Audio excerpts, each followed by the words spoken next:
So ఇప్పుడు credit cards use చేస్తున్నారు చాలా మంది. సో వాళ్ళకి సిబిల్ అన్నది పడిపోతుందన్నమాట. సో మేజర్లీ సిబిల్ అన్నది ఎంత ఉంటే బెటరే, ఎందుకంటే క్రెడిట్ కార్డ్స్ యూస్ చేసి కట్టకుండా మీరు చెప్పినట్టు ఒక 1 మంత్ తర్వాత మళ్ళీ 1 మంత్ ఛార్జెస్ పడతాయి, 47 డే అయ్యిందంటే మళ్ళీ కట్టుకోవాల్సి వస్తుంది, ఛార్జెస్ పడతాయి అని అంటున్నారు. సో ఇవన్నీ పడుతూను సిబిల్ స్కోర్ కూడా డౌన్ అయిపోతుంది. సో అలాంటి సిబిల్ స్కోర్ అన్నది పెరగాలి అంటే ఏం చేస్తే మంచిది? ఏదైనా బ్యాంకులో లోన్ తీసుకోవడానికి మనం పోతున్నప్పుడు bank has a access to the CIBIL website. అవును. And based on our PAN card they will know our CIBIL score. Yes, అది బాగున్నప్పుడే లోన్ ఇస్తారు. అవును. ఆ లోన్ ఇచ్చిన తర్వాత వాళ్ళు ఆ లోన్ మనం సరిగా టైంకి కట్టలేదనుకోండి, EMIs delayed or you are under OTS. What is OTS అమ్మా? వన్ టైం సెటిల్మెంట్ అనే ఒక కాన్సెప్ట్ బ్యాంకింగ్లో. అంటే బ్యాడ్ డెట్, గుడ్ డెట్ ఒకటి.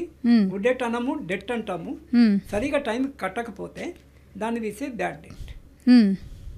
ప్రుడెన్షియల్ నామ్స్ అని బ్యాంకింగ్లో ఒక సిస్టము.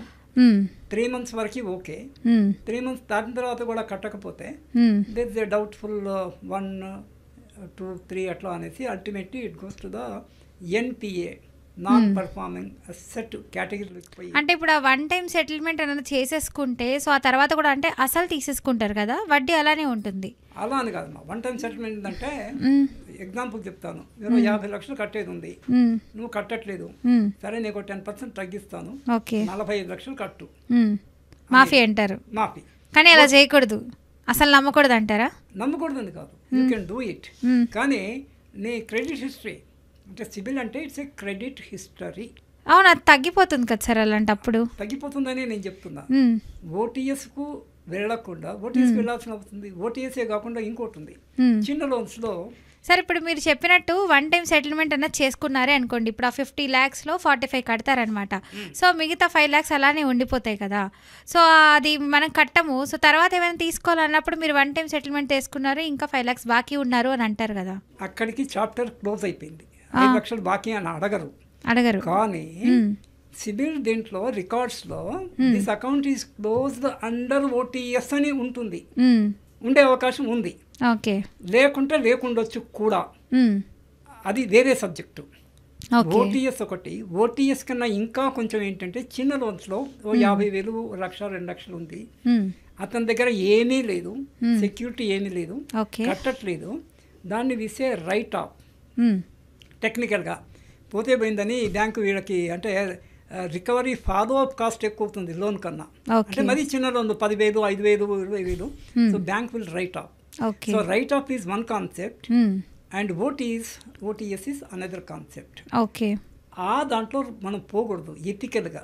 ఓకే, నీవు డబ్బు తీసుకున్నావా, మార్కెట్ కన్నా బ్యాంక్ నీకు తక్కువ ఇంట్రెస్ట్కి ఇస్తుందా లేదా? ఇస్తుంది. మరి అట్లాంటప్పుడు మార్కెట్లో నువ్వు తీసుకుంటే వాడు ముక్కు బెండి దెబ్బలు కొట్టి వసూలు చేస్తాడు. అవును, సిగ్గు తీసి ఇంటికి వచ్చి అరిచి కదా. అవునండి, గట్టిగా మాట్లాడక పక్క వాళ్ళు వింటారు, ఇవన్నీ ఉన్నాయి కదా. మరి నీకు బ్యాంకు ఫేర్గా నీకు ఇస్తున్నప్పుడు should you not pay on time. నీకు జినైన్ రీజన్స్లో కనుక కట్టలేకపోతే రీషెడ్యూల్ అనేది ఒక ఆప్షన్ ఉంది. రీఫేసింగ్, రీషెడ్యూలింగ్, రీస్ట్రక్చరింగ్ అని. They allow the time so that the technically account will not become NPA, you will get a extended time. So దానికి కూడా ఛార్జెస్ పడతాయి కదండి? ఛార్జెస్ ఏం పడవు, దానికేం చాలు. But the bank should be convinced that you have a genuine. For example employee తీసుకున్నాడు అనుకోండి, for some reason you are under suspension.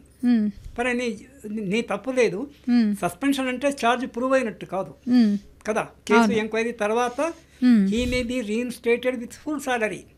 అలాంటి కేసెస్ కూడా ఉంటాయి. ఆన్ ద డౌన్ కేసెస్లో ఈ మే డిస్మిస్డ్ ఆల్సో. అంటే నా అల్టిమేట్గా నేను చెప్పడం ఏంటంటే నీకు సరి అయిన రీజన్ చేత కట్టలేకపోయినప్పుడు బ్యాంక్ విల్ ఈ 3R సినిమా 3R కాదు, రీషెడ్యూల్, రీస్ట్రక్చర్, రీఫేస్, ఇది చేసుకోవచ్చు. ఇక్కడ నేను చెప్పేది ఏంటంటే ప్రామిస్, సిన్సియారిటీ, ఎథిక్స్. నేను అప్పు తీసుకున్నాను, అప్పు కట్టాల్సిన బాధ్యత నాది. నేను ఈఎంఎస్ కానీ అది whatever is the terms of payment, దానికి ఒక రోజు ముందే నేను వెళ్ళి ముందు కట్టాలి. నువ్వు బ్యాంక్ వెళ్ళక్కర్లా, ఆన్లైన్ యూ కెన్ రెమిట్. అది తప్పినప్పుడు ఈ క్రెడిట్ హిస్టరీ తగ్గుతుంటుంది. అయితే క్రెడిట్ హిస్టరీ ముందుగా 7, 8 I think it's an scale up to 10, 6, 7 మీద ఉండాలి. అయితే ఒకటి సిబిల్లో హిస్టరీయే నాట్ ఆల్. ఒక్కొక్కసారి టెక్నికల్ పార్ట్ ఉండి కూడా ఓకే వీళ్ళు రీపేమెంట్ సరిగ్గా చేసినా కూడా సిబిల్లో రిఫ్లెక్ట్ కాకపోవచ్చు. ఓకే అయితే సిబిల్ హిస్టరీ చూసినంత మాత్రాన స్కోర్ సరిగా లేదని రిజెక్ట్ చేయాల్సిన అవసరం లేదు. బ్రాంచ్ మేనేజర్కి డిస్క్రిప్షన్ ఉంటుంది.